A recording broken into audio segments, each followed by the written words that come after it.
ছোট ছোট মূর্তিগুলো রাখে না, এটা সম্ভবত মন্দির টাইপের কিছু একটা ছিল। এটা 2015 সালের দিকে যখন আসি তখন মানে ওই পেন্টটা খুব সুন্দর ছিল, একদম নর্তকী পেন্ট, আজ থেকে 200 বছর আগে মোটামুটি এই পেন্ট। তো কালের বিবর্তনে এটা মোটামুটি হারিয়ে গিয়েছে, কিন্তু এই পেন্টের যে কালারটা এখনো রয়ে গিয়েছে। তখন আজ থেকে 200 বা 300 বছর আগে এটা নির্মাণ করা, এখনো রয়ে গিয়েছে। ভাবতেই অবাক লাগে, হাত দিয়ে স্পর্শ করছি, ভাবতেই অবাক লাগে। কেমন পর্যটক আসে? পর্যটক শুক্রবার শনিবারে একটু বেশি আসে, তাছাড়া এত পর্যটক আসে। কি কি বারে বন্ধ থাকে? এটা শুধু রবিবারে বন্ধ, আবার সোমবারে 2টার পরতে।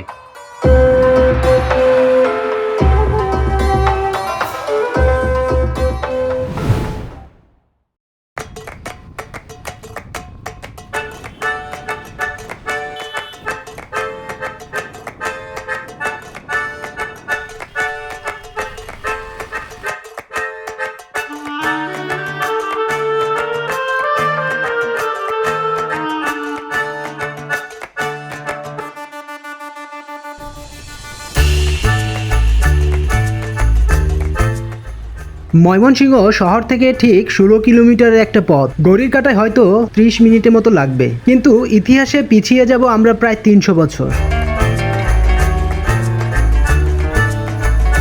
আজকে আমরা যে ময়মনসিংহ শহর থেকে যাত্রা শুরু করলাম, জেলা হিসেবে তার জন্ম 1787 সালে, কিন্তু আমরা যেখানে যাচ্ছি সেই মুক্তাগাছার ইতিহাস তারও আগের।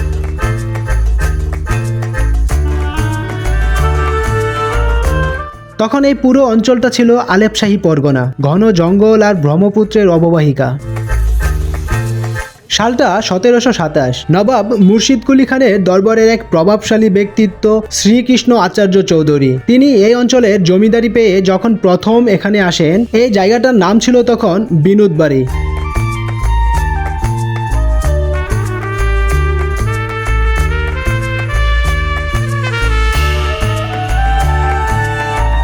জমিদার বাবুকে স্বাগত জানাতে প্রজারা লাইন ধরে দাঁড়িয়ে গেল।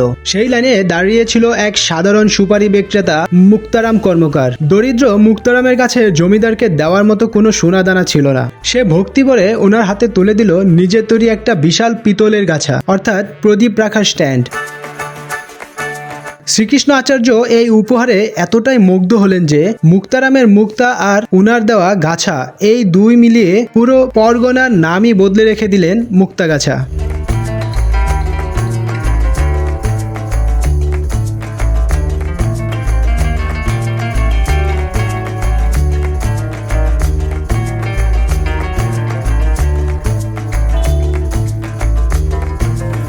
মুক্তাগাছার ইতিহাসের পাতা উল্টাতে উল্টাতে আমরা এসে দাঁড়ালাম রাজবাড়ির এই বিশাল প্রধান ফটকের সামনে। একটু খেয়াল করলেই অনুভব করা যায় এই প্রবেশদ্বারটি শুধু ইটের দেয়াল নয়, যেন ইতিহাসের এক জীবন্ত টাইম মেশিন। আমরা যে পথ ধরে এগোচ্ছি, একসময় এই পথেই বসত কঠোর নিরাপত্তা।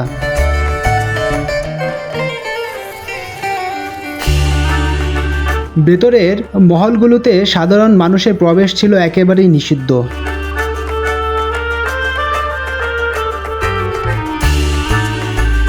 এই রাজবাড়ির সবচেয়ে বড় আকর্ষণ হলো এর অনন্য স্থাপত্য শৈলী। জমিদাররা যখন এই প্রাসাদ গড়ে তোলেন, তখন এখানে ইউরোপীয় এবং মোগল সংস্কৃতির এক অপূর্ব মিশ্রণ ঘটানো হয়েছিল।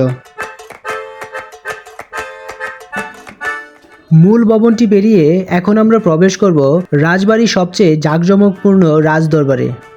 সম্ভবত এই জায়গাটিতেই রাজারা বসতেন। সত্যি বলতে দরবার হলে প্রবেশ করতেই আমি মুগ্ধ হয়ে চারপাশে তাকিয়ে দেখছিলাম তখনকার রাজাদের কি রুচিবোধ।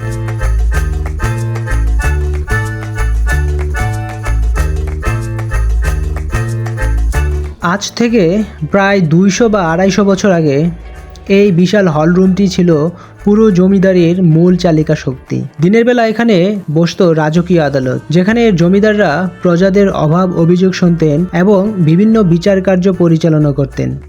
জমিদাররা ছিলেন অসম্ভব শিল্পানুরাগী, তাই সন্ধ্যার পর এই দরবার কক্ষটি রূপ নিত সুর আর নৃত্যের জলসায়। ভারতবর্ষের নামিদামি উস্তাদ, সুরসাধক এবং কলকাতার নামকরা বাইজিরা এই দরবারে এসে তাদের শিল্পকলা প্রদর্শন করতেন।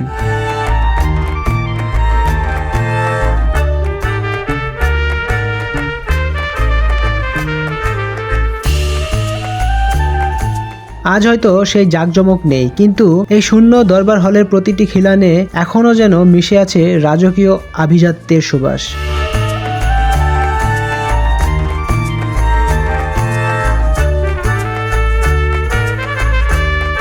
হ্যাঁ, এটা একটা নর্তকীর একটা পেন ছিল, যেটা এটা 2015 সালের দিকে যখন আসি তখন মানে এই পেনটা খুব সুন্দর ছিল, একটা নর্তকীর পেন। আজ থেকে 200 বছর আগে মোটামুটি এই পেন। তো কালের বিবর্তনে এটা মোটামুটি হারিয়ে গিয়েছে, কিন্তু এই পেন্টের যে কালারটা এখনো রয়ে গিয়েছে। দেখেন ক্লোজ করে।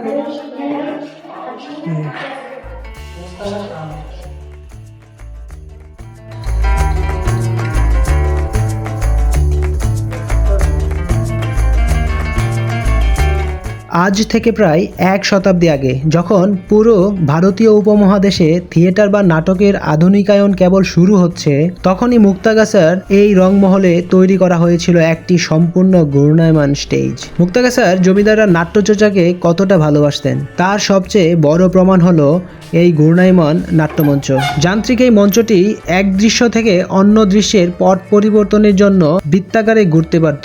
তৎকালীন সময়ে বিদ্যুৎ বা আধুনিক মোটরের সুবিধা না থাকলেও সম্পূর্ণ দেশীয় প্রযুক্তিতে চাকা এবং লিভারের সাহায্যে পর্দার আড়াল থেকে মানুষ হাত দিয়েই এই বিশাল মঞ্চটি ঘোরাতো। আজ হয়তো সেই কাঠের মঞ্চটি ভেঙে পড়েছে, নাটকের সেই রঙিন পর্দা ধুলোয় মিশে গেছে, কিন্তু এই ধ্বংসস্তূপের সামনে দাঁড়ালে এখনো স্পষ্ট বোঝা যায় শিল্প, সংস্কৃতি আর আধুনিক মননশীলতায় মুক্তাগাছার জমিদাররা তাদের সমসাময়িক যুগের চেয়ে কতটা এগিয়ে ছিলেন।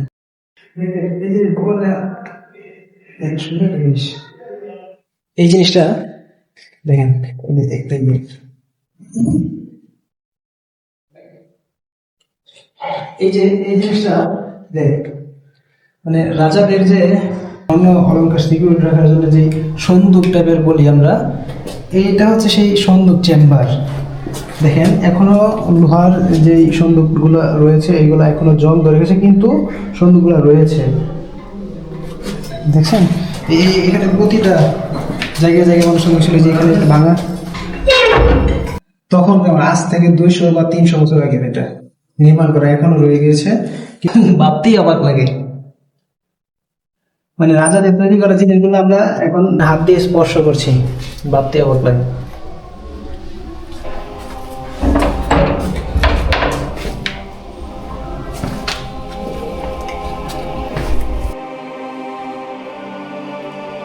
দরবার হলের ঠিক পরেই হঠাৎ আমার চোখ আটকে যায় সম্পূর্ণ লোহা আর স্টিলের পিলারের উপর দাঁড়িয়ে থাকা এক জরাজীর্ণ দোতলা কাঠামোর দিকে। স্থানীয়ভাবে এটি পরিচিত হাওয়া ভবন নামে।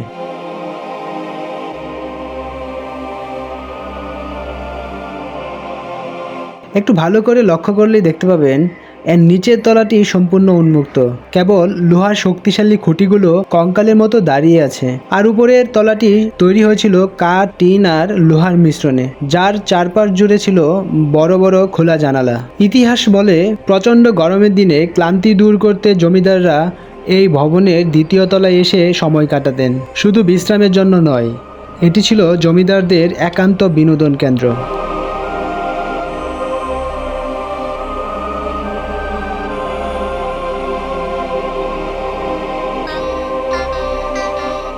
এই কঙ্কালসার হাওয়া ভবনটি পার হয়ে আমরা যখন রাজবাড়ির আরো গভীরে ঢুকি, অর্থাৎ পেছনের দিকে প্রবেশ করি, তখন চোখে পড়ে সারি সারি জরাজীর্ণ এবং ভেঙে পড়া বেশ কিছু প্রাচীন ভবন। আজ এগুলো কেবলই ধ্বংসস্তূপ, কিন্তু একসময় এই জায়গাগুলোই ছিল পুরো রাজবাড়ির হৃৎপিণ্ড। হাওয়া ভবনের ঠিক পাশেই যে কাঠ আর টিনের তৈরি দুচালা ঘরের অবশিষ্টাংশ দেখা যায়, ইতিহাসবিদদের মতে সেটি ছিল জমিদার শ্রীকৃষ্ণ আচার্য চৌধুরীর মায়ের থাকার ঘর। কেউ কেউ অবশ্য এটিকে রাজবাড়িতে আসা বিশেষ অতিথিদের গেস্ট রুম হিসেবেও উল্লেখ করেন।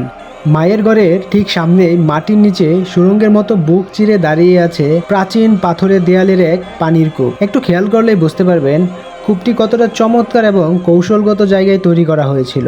একদিকে জমিদারের মায়ের ঘর, অন্যদিকে রাজকীয় রান্নাঘর আর অন্দরমহলের সীমানা।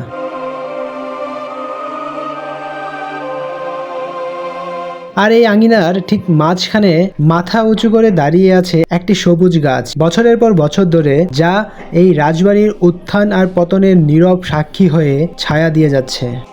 এই গাছের ঠিক বাম পাশে এবং সামনের দিকে তাকালেই দেখতে পাবেন ইটের তৈরি জরাজীর্ণ খিলানযুক্ত প্রাচীন এক দালান। এটি হলো জমিদার বাড়ির অন্দরমহল বা আমাদের চিরচেনা রানী মহল।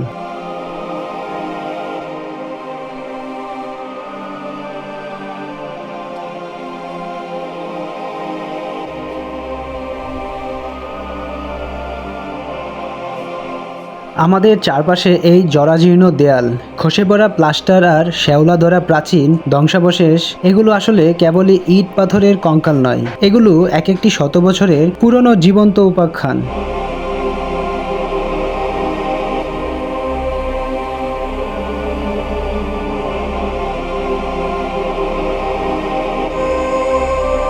প্রতিটি ফাটলে, প্রতিটি ভাঙা জানালায় যেন কান পাতলে আজও শোনা যায় এক হারিয়ে যাওয়া সোনালী অতীতের দীর্ঘশ্বাস।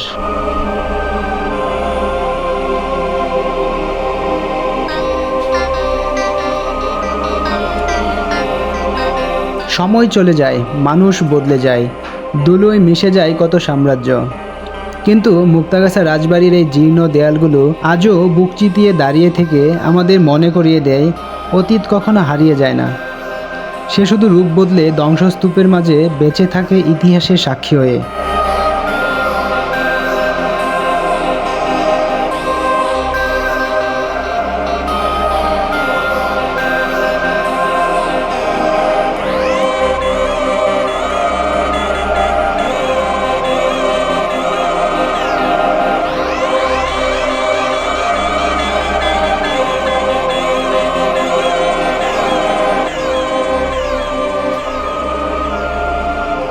এটা সম্ভবত ইয়া ছিল, মন্দির টাইপের, মানে মূর্তি রাখার অংশ থেকে যেটা ছোট ছোট মূর্তিগুলো রাখে না, এটা সম্ভবত মন্দির টাইপের কিছু একটা ছিল। ভিউয়ার্স, কেমন লাগলো মুক্তাগাছা জমিদার বাড়ির অন্দরমহল আর হাওয়া ভবনের এক নস্টালজিক সফর? আজকের এই যাত্রাটি যদি আপনাদের ভালো লেগে থাকে তবে লাইক এবং সাবস্ক্রাইব করতে ভুলবেন না। আজ তবে এখানে ইতি টানছি, দেখা হবে অন্য কোনো দিন অন্য কোনো প্রাচীন ইতিহাসের গল্প নিয়ে। ভালো থাকবেন, সুস্থ থাকবেন, আল্লাহ হাফেজ।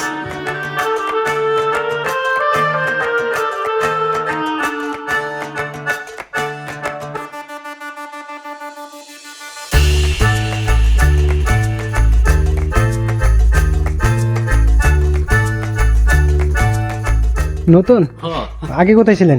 আগে ছিলাম ময়মনসিংহ। এখানে আপনি কিসের দায়িত্বে? এটার দায়িত্বে আছে আমরা, এটা পরিষ্কার দেখাশোনা আছে। কেমন পর্যটক আসে? পর্যটক শুক্রবার শনিবার এলে একটু বেশি আসে, তাছাড়া এত পর্যটক আসে। কি কি বারে বন্ধ থাকে? এটা শুধু রবিবারে বন্ধ, আবার সোমবারে 2টার পরে। আগে তো একটা সময় অনেক নোংরা ছিল, আমি কিন্তু এখানে ময়মনসিংহ স্থানীয়, বুঝছেন? এটা আরো ডেভেলপ হবে, আরো প্রকল্প ঢুকবে, আরো সুন্দর হবে। সরকারের চিন্তা ভাবনা আছে পরবর্তীতে টিকিট সিস্টেম করার। টিকিট সিস্টেম না? মাঝখানে তো টিকিট ছিল আমরা যখন আসছিলাম। এটা জীবনেও টিকিট সিস্টেম হয় না, এটা সবার জন্য উন্মুক্ত। ঠিক আছে।